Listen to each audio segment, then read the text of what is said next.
Buxoroda bugun qor yog'di, bilasizlar. Stansiyalarimizning hammasini usti qorda tozalanib oldi.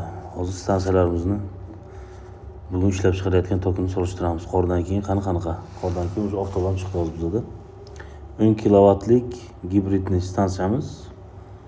Xo'p, panelimiz Panasonic paneli, invertorimiz DE gibrid 10 kilovatlik, akkumulyatorlarimiz BYD 5 kilovatlik akkumulyatorlarimiz turibdi.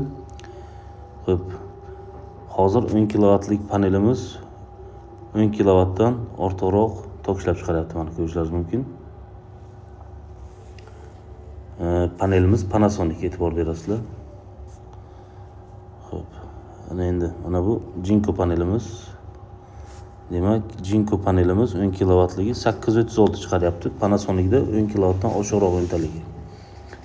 Qariyb 20% ga Panasonic ko'proq tok ishlab chiqaryapti. Hozir sizlar bilan birga yana Panasonic panelimizni solishtiramiz. 50 talik, mana 50 kilovatlik. Mana bu ham 50 kilovatlik, 41 kilovat tok ishlab chiqaryapti Panasonic panelimiz. Xo'p, 50 talik Panasonic panelimiz 43 kilovat tok ishlab chiqaryapti. 43 qarib 44 kilovat. Xo'p, 41 kilovat Jinko panelimiz.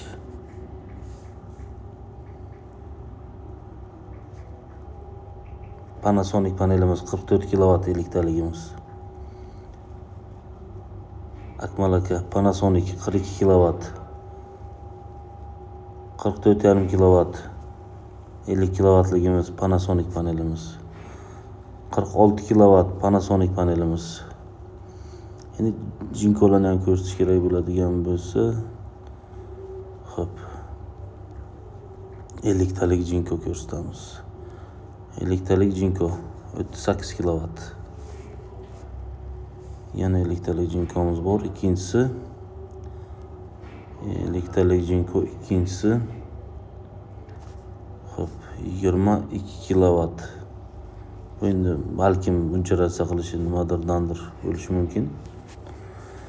O'zlaringiz ko'rdinglar, Jinko bilan Panasonicni farqi bor, qadrli kuzatuvchilar. Panasonic o'sha baribir Panasonic yaponskiy brend. Hammaga rahmat.